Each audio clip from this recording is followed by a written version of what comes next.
दोस्तों, बॉलीवुड एक ऐसी जगह है जहां अय्याशी भी की जाती है और लोगों के सामने अपने आप को हीरो भी बनाकर रखना है। यहाँ पर्दे के पीछे वो सारे काम होते हैं जो एक कोठे पर होते हैं और यहाँ बदले में दौलत और शोहरत भी खूब मिलती है। यही कारण है कि लोग यहाँ अपना करियर बनाने के लिए उतावले रहते हैं। बॉलीवुड सिर्फ देश के युवाओं के लिए ही नहीं बल्कि विदेशी लोगों के लिए भी एक अट्रैक्टिव कैरियर जोन है। और विदेशी सिर्फ लड़कियां मेल एक्ट्रेस में इतनी ज्यादा दिलचस्पी नहीं होती है कि वो यहाँ पर करियर बनाने के लिए आए, लेकिन लड़कियां तो जो यहाँ पर आ जाती हैं वो यहीं की होकर रह जाती हैं, भले ही वो काम करें या ना करें। आज हम जिस इंसान की बात करेंगे ये भी एक विदेशी भुट्टा है और साल 2012 से ही इंडिया में रह रही है। इसे कलाकार कहें, एक्ट्रेस कहें या मिस्ट्रेस, ये हमारी समझ से परे है। मतलब ये जो भी हैं इनका नाम है लूलिया वंतुर। हाँ जी, लूलिया वंतुर पनवेल फार्म हाउस वाली। लूलिया वंतुर ने 1-2 सॉन्ग्स को छोड़कर या 4-6 प्रोजेक्ट्स को छोड़कर इंडिया में आकर अभी तक कोई काम नहीं किया है, लेकिन ये मैडम 2011-12 से ही इंडिया में रह रही है। न सिर्फ रह रही है बल्कि एक लग्जरी लाइफ जी रही है। लूलिया का जन्म हुआ था 24 जुलाई 1980 को रोमानिया में। लूलिया के पिता एक क्लब के मालिक थे और माँ इसकी वहाँ पर डांसर थी। दोनों को एक दूसरे से प्यार हुआ और दोनों ने शादी कर ली। लूलिया टोटल 4 बहनें और इनका एक भाई है, यानी कि ये टोटल 5 भाई बहन हैं। माँ बाप की शादी के 8-9 साल बाद ये 5 बच्चे हो गए थे और माँ बाप का उसके बाद तलाक हो गया। तलाक के बाद लूलिया की माँ को 5 बच्चों को अकेले पालना बहुत ज्यादा मुश्किल हो गया था। घर की हालत बहुत ज्यादा खराब हो गई थी और उम्र वैसी नहीं रही थी कि क्लब में फिर से डांस करती। लाइफ ऐसे ही चली मुश्किलों में।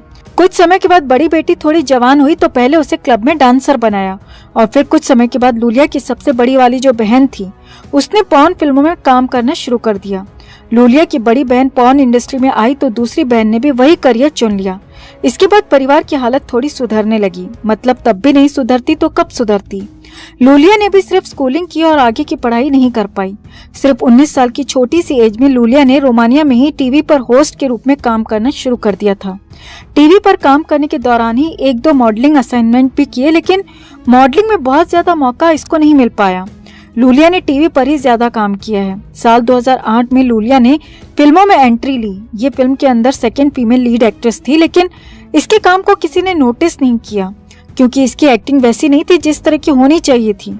लूलिया टीवी पर काम करते हुए खुश थी। उस समय लूलिया का अफेयर मारियस मोगा नाम के एक व्यक्ति से था। लूलिया और मारियस लिव इन में रहते थे तो मारियस एक म्यूजिशियन था। साल 2010 में सलमान खान डबलिन में फिल्म बॉडीगार्ड की शूटिंग कर रहा था। वहीं पर इन दोनों की मुलाकात हुई। मुलाकात होने के पीछे भी एक कहानी है।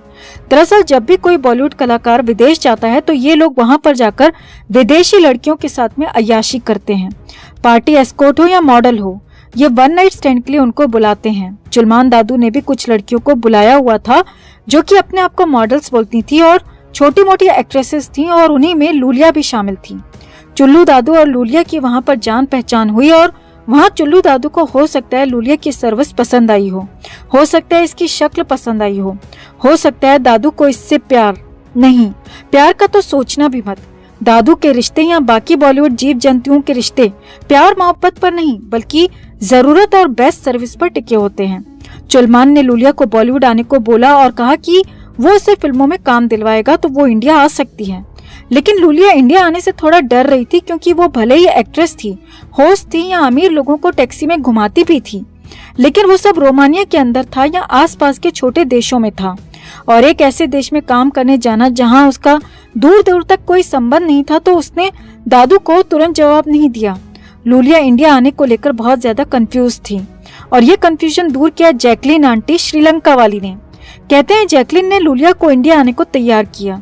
लूलिया इंडिया आने को रेडी तो हो गई थी, लेकिन अपने बॉयफ्रेंड मारियस मोगा के साथ। लूलिया और मारियस 2011-12 में इंडिया आ गए और जब ये दोनों आए थे तो एक साथ लिव इन में रहे। दोनों 6 महीने तक इंडिया में एक साथ रहे, लेकिन 6 महीने के अंदर ही लूलिया और मारियस का ब्रेकअप हो गया और मारियस लूलिया को छोड़कर अपने देश वापस चला गया। इसके बाद लूलिया ने अपना बोरिया बिस्तरा बांधा और चुलमान दादू के फार्म हाउस पर डेरा डाल दिया। जिस समय लूलिया फार्म हाउस में रहने गई उस समय ये पहली बार चर्चा में आई थी। ये साल था 2012।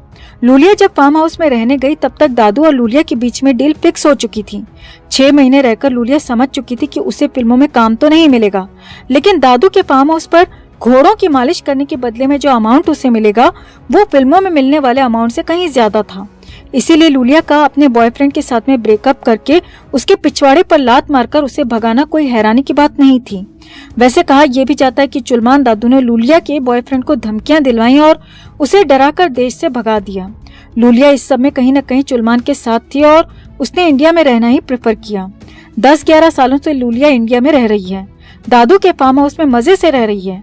और काम की बात करें तो इसने 10-11 सालों में अभी तक 1-2 गाने गाए हैं और 4 या 5 बार स्क्रीन पर दिखी है, वो भी गानों में। मॉडलिंग में भी इसने कोई काम नहीं किया है, लेकिन फिर भी लूलिया के पास अपनी 2 लग्जरी गाड़ियां हैं और खुद भी लग्जरी लाइफ जीती है।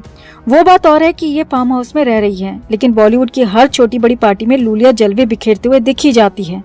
मीडिया में समय समय पर लूलिया का जिक्र होता रहता है और जब भी कहीं जिक्र होता है तो चुलमान की गर्लफ्रेंड के रूप में इसका जिक्र किया जाता है।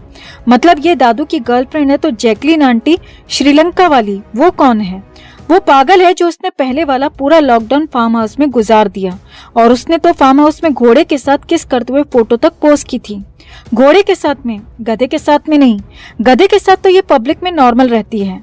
दरअसल ना तो जैकलीन और ना ही लूलिया या फार्म हाउस पर जो भी एक्ट्रेस ठल्ली ठुल्लड़ पड़ी रहती है, ये कोई भी दादू की गर्लफ्रेंड नहीं है। ये देसी भाषा में बोला जाए तो दादू की जुगाड़ है। जुगाड़ मीन्स टेम्परेरी अरेंजमेंट। जब तक माइलेज अच्छा दे रही है तब तक पनवेल, और जिस दिन माइलेज और थोड़ा सा भी इधर उधर होता है या मेंटेनेंस ज्यादा लगने लगता है या मन भर जाता है, उस दिन के बाद से इन दोनों के बर्तन पनवेल के बाहर पड़े दिखेंगे। इतना तो कोई पोगो देखने वाला भी समझ जाएगा कि 2-4 लड़कियां अगर किसी के फार्म हाउस पर कई सालों तक पड़ी हुई हैं बिना काम के और फार्म हाउस वाला दादू उनके खर्चे उठा रहा है, तो बदले में घास तो वो कटवाएगा नहीं, खुदाई तो बोरवेल में होनी ही है। लूलिया 10-11 सालों से फ्री में रह रही है, बिना काम के 2-2 लग्जरी कार्स हैं, बिना काम के लग्जरी लाइफ जी रही है। हर बड़ी पार्टी में दिखाई देती है तो बदले में दादू कुछ तो रिटर्न गिफ्ट ले रहा होगा ना। और कैसे मान ले कि लूलिया एक एक्ट्रेस है, एक कलाकार है।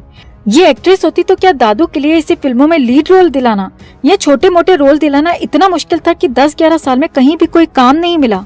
दरअसल दादू का ये जो फार्म हाउस है, ये फार्म हाउस कम है और हरम ज्यादा है। पुराने समय में मुगल राजाओं के बारे में कहा जाता था कि उनके महल के अंदर हरम होते थे। हरम वो जगह होती है दोस्तों जहाँ कोई इंसान या जो पहले के राजा महाराजा होते थे वो बहुत सारी औरतों को रखते थे ताकि उनके साथ में अय्याशी कर सकें। वो औरतें उसी हरम में रहती थीं। उन्हें दूसरे मर्दों से मिलने की बहुत ज्यादा परमिशन नहीं होती थी और जो मिलती थीं वो राजा महाराजा की आज्ञा मिलने के बाद ही मिलती थीं। मुगल काल में हरम प्रथा बहुत ज्यादा चलन में थी। अकबर के हरम में कहा जाता है 5000 औरतों से ज्यादा थीं। इसी तरह शाहजहां के हरम में भी 8000 से ज्यादा औरतें थीं जो सारी की सारी अय्याशी के लिए रखी हुई थीं।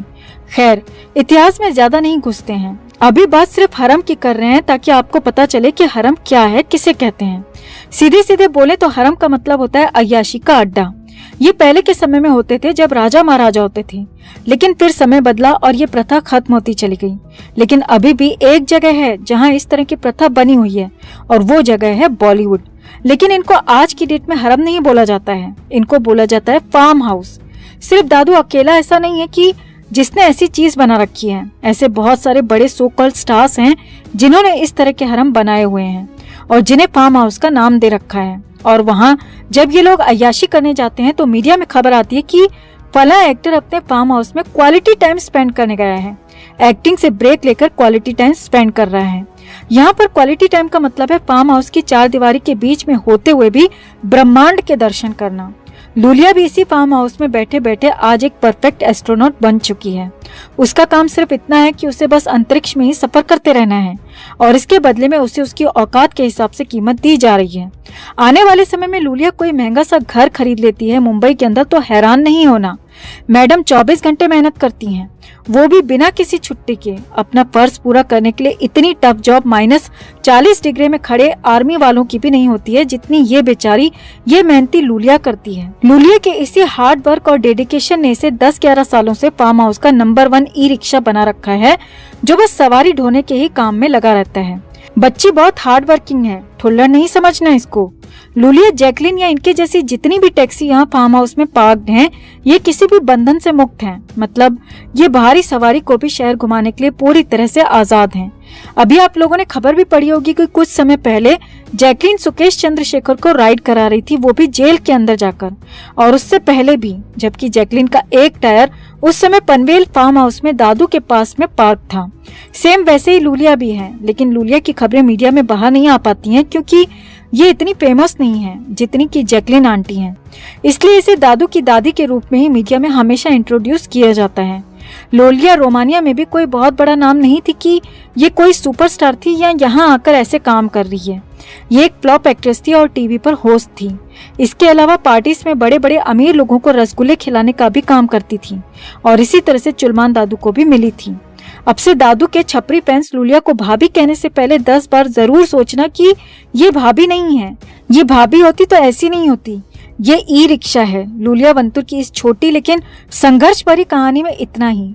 लूलिया ने भारत में आकर जिस तरह का संघर्ष किया और जिस साहस से ये मुकाम हासिल किया, ये भविष्य में ढेरों विदेशी रसगुल्लों के लिए एक इंस्पिरेशन का काम करेगा।